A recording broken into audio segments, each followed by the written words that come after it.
ഞങ്ങളുടെ ഇന്നത്തെ യാത്ര കർണാടക സ്റ്റേറ്റ്സിലെ ഏറ്റവും പ്രസിദ്ധമായ വിനോദസഞ്ചാര ചരിത്ര പ്രദേശവും കർണാടകയുടെ സാംസ്കാരിക തലസ്ഥാനവും മൈസൂർ കടുവ എന്നറിയപ്പെടുന്ന ടിപ്പു സുൽത്താൻ്റെ ഭരണകേന്ദ്രവുമായിരുന്ന മൈസൂർ നഗരം ലക്ഷ്യമാക്കിയാണ്.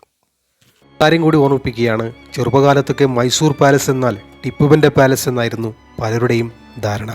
അത് തെറ്റാണ്. നമ്മൾ കാണുന്ന മൈസൂർ പാലസ് മൈസൂർ ഭരിച്ചിരുന്ന വാഡിയാർ രാജവംശത്തിൻ്റെ ഔദ്യോഗിക വസതിയാണ്. കൊട്ടാരത്തിൻ്റെ കവാടം കടന്ന് ഞങ്ങൾ ടിക്കറ്റ് എടുത്ത് ചെരുപ്പുകൾ അവിടെ സൂക്ഷിക്കാൻ നൽകിയ ശേഷം അകത്തളങ്ങളിലെ ഭംഗി ആസ്വദിക്കാൻ അകത്തേക്ക് കയറി. നല്ല തിരക്കുണ്ടായിരുന്നു. ക്യൂവിലൂടെ കൊട്ടാരത്തിൻ്റെ അകത്തേക്ക് കടന്ന് ഞങ്ങൾ കൊട്ടാരത്തിൻ്റെ ഭംഗി ആസ്വദിച്ച് മുന്നോട്ട് നടന്നു. വാഡിയാർ രാജാക്കന്മാരുടെ ഫോട്ടോകളും അവർ ഉപയോഗിച്ചിരുന്ന വസ്തുക്കളും എല്ലാം കണ്ട് മുന്നോട്ട് നടന്ന് ഞങ്ങൾ കൊട്ടാരത്തിൻ്റെ വാസ്തുവിദ്യയും ചിത്രകലയും കണ്ട് അത്ഭുതപ്പെട്ടു. വാഡിയാർ രാജാക്കന്മാർ 14-ാം നൂറ്റാണ്ടിലാണ് ആദ്യമായി കൊട്ടാരം നിർമ്മിക്കുന്നത്. എന്നാൽ ഇത് പിൽക്കാലത്ത് പലവട്ടം തകർക്കപ്പെടുകയും പുനർനിർമ്മിക്കപ്പെടുകയും ഉണ്ടായി.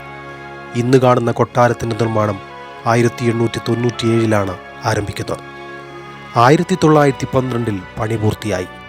1940കളിൽ ഈ കൊട്ടാരം വീണ്ടും വിപുലീകരിച്ചു. ഇന്തോ സാർസൈനിക് എന്നറിയപ്പെടുന്ന വാസ്തുശില്പശൈലിയിലാണ് മൈസൂർ കൊട്ടാരം നിർമ്മിച്ചിട്ടുള്ളത്. ഹിന്ദു, രജപുത്ര, ഗോതിക്, ഇസ്ലാം വാസ്തുവിദ്യകളുടെ സങ്കര രൂപമാണിത്. മാർബിളിൽ തീർത്ത അർദ്ധകുംഭങ്ങളോടുകൂടിയ 3 നില മന്ദിരമാണ് ഈ കൊട്ടാരം. വലിയൊരു ഉദ്യാനത്തിൽ കൊട്ടാരം ചുറ്റപ്പെട്ടിരിക്കുന്നു. ഇതിനകത്ത് 12ഓളം ക്ഷേത്രങ്ങളുമുണ്ട്. ഹെൻറി ഇർവിൻ എന്ന ബ്രിട്ടീഷുകാരനാണ് കൊട്ടാര സമുച്ചയത്തിൻ്റെ വാസ്തുശില്പി. എല്ലാ വർഷവും ശരത്കാലത്ത് നടക്കുന്ന ദസറ മഹോത്സവത്തിൻ്റെ പ്രധാന വേദി ഈ കൊട്ടാരമാണ്.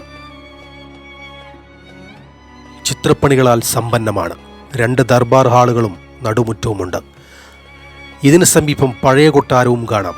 ഇത് മറ്റൊരു മ്യൂസിയമാണ്. രാജഭരണകാലത്തെ ആയുധങ്ങൾ, പല്ലക്കുകൾ, വസ്ത്രങ്ങൾ തുടങ്ങിയവ ഇവിടെ പ്രദർശിപ്പിച്ചിട്ടുണ്ട്.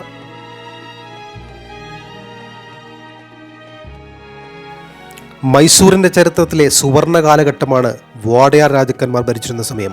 ഏകദേശം 400 വർഷക്കാലം അവർ മൈസൂർ ഭരിച്ചു.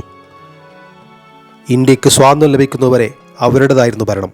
കൃത്യമായി പറഞ്ഞാൽ 1399 മുതൽ 1761 വരെയും പിന്നീട് 1799 മുതൽ 1947 വരെ.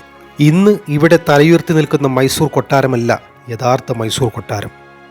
വാഡിയാർ രാജാക്കന്മാർ മൈസൂരിനെ കീഴടക്കുമ്പോൾ കോട്ടയ്ക്കുള്ളിൽ തടി ഉപയോഗിച്ച് ഒരു കൊട്ടാരം നിർമ്മിച്ചിരുന്നു.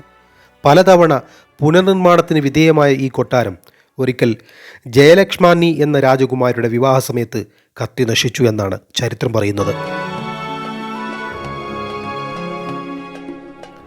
പിന്നീട് 1897 പുതിയ കൊട്ടാരം നിർമ്മിക്കുവാനുള്ള പദ്ധതി തയ്യാറാക്കുന്നത്. ശേഷം കൃഷ്ണരാജേന്ദ്ര വാഡിയാർ 4ാമൻ്റെ കാലത്ത് ബ്രിട്ടീഷ് ആർക്കിടെക്ട് ആയിരുന്ന ഹെൻറി ഇർവിംഗ് ആണ് കൊട്ടാരം നിർമ്മിക്കുന്നത്. നീണ്ട 15 വർഷങ്ങളെടുത്തു. 1912 ഇന്ന് കാണുന്ന മൈസൂർ കൊട്ടാരത്തിൻ്റെ നിർമ്മാണം പൂർത്തിയാകുന്നത്.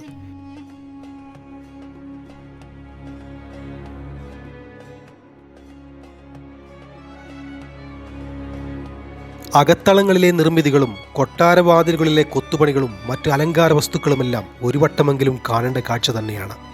മനോഹരമായ കൊട്ടാരത്തെ മനസ്സിലും മൊബൈലും നിറച്ച് ഉദ്യാനത്തിൽ അല്പം നടന്ന് ഞങ്ങൾ അടുത്ത സ്ഥലത്തേക്ക് യാത്രയായി.